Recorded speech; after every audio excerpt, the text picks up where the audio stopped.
السلام علیکم ورحمۃ اللہ وبرکاتہ۔ مفتی صاحب سے سوال یہ ہے کہ کسی عورت کے گہنے جو ہے وہ قرض کے طور پہ دیے گئے تھے اور اب وہ 7 سال کے بعد جو ہے ریٹرن آئے ہیں، تو ان پہ زکوٰۃ کا حکم کیا رہے گا؟ اور سال بہ سال جو زکوٰۃ ادا کرنی ہوگی تو ریٹ جو ہے وہ کیا لگایا جائے گا؟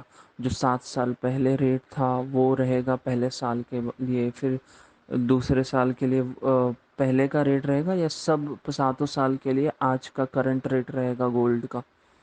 جواب عنایت فرمائے، جزاک اللہ خیر۔ وعلیکم السلام ورحمۃ اللہ تعالی وبرکاتہ۔ رضوی دارالافتاء اہل السنہ پر یاد فرمانے کا شکریہ۔ آپ کا ایک سوال موصول ہوا، جواب حاضر۔ جو چیز گروی رکھی جاتی ہے اس کی زکوٰۃ نہ راہن یعنی گروی رکھنے والے پر واجب اور نہ مرتہن یعنی جس کے پاس چیز گروی رکھی گئی ہے، دونوں میں سے کسی پر واجب نہیں۔ جس عورت کے گہنے رہن یعنی گروی کے طور پر رکھے گئے ہیں اور ان کے بدلے میں قرض لیا گیا، اگر وہ عورت قرض کی رقم کو مائنس کرنے کے بعد مالک نصاب ہی نہیں رہتی، تب تو اس کے اوپر زکوٰۃ ہی واجب نہیں، اور قرض کی رقم کو مائنس کرنے کے بعد اگر وہ مالک نصاب رہتی ہے تو دوسرے اموال زکوٰۃ کی زکوٰۃ ادا کرے۔ رہی گروی رکھے ہوئے گہنوں کی زکوٰۃ، نہ وہ راہن یعنی گروی رکھنے والے پر واجب، نہ مرتہن یعنی جس کے پاس چیز گروی رکھی ہوئی ہے، دونوں میں سے کسی پر واجب نہیں۔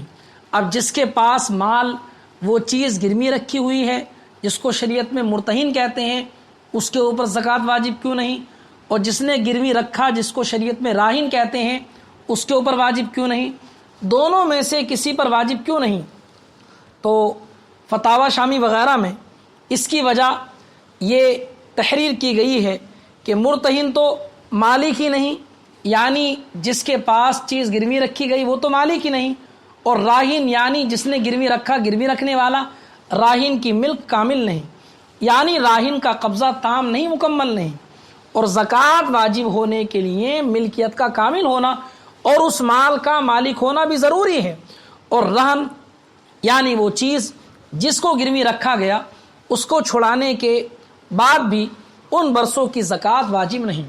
حضور صدر الشریعہ حضرت علامہ مفتی امجد علی رحمت و رضوان بہار شریعت جلد نمبر 1 صفحہ نمبر 877 پر تحریر فرماتے ہیں، شے مرہون یعنی وہ چیز جس کو گروی رکھا گیا، شے مرہون کی زکوٰۃ نہ مرتہن یعنی جس کے پاس چیز گروی رکھی گئی، شے مرہون کی زکوٰۃ نہ مرتہن پر اور نہ راہن یعنی گروی رکھنے والے پر واجب۔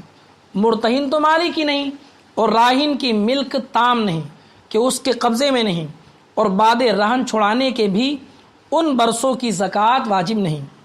اس پوری تفصیل سے معلوم ہوا جو گہنے گروی رکھے ہوئے ہیں ان کی زکوٰۃ نہ راہن یعنی گروی رکھنے والے پر واجب اور نہ مرتہن یعنی جس کے پاس چیز گروی رکھی گئی ہے، وہ گہنے گروی رکھے ہوئے ہیں، اس پر بھی واجب نہیں۔ گروی رکھے ہوئے گہنے 7 سال کے بعد واپس ملے تو ان گزرے ہوئے 7 سالوں کی زکوٰۃ بھی واجب نہیں ہے۔ ساتھ میں آپ یہ بھی یاد رکھیں، خاص کر اس زمانے میں بینک یا کسی دوسرے ادارے میں سونا چاندی رکھ کر جو قرض دیتے ہیں وہ قرض کے ساتھ نفع بھی واپس لیتے ہیں، یہ سود ہے، اور سود کا لین دین ناجائز و حرام ہے۔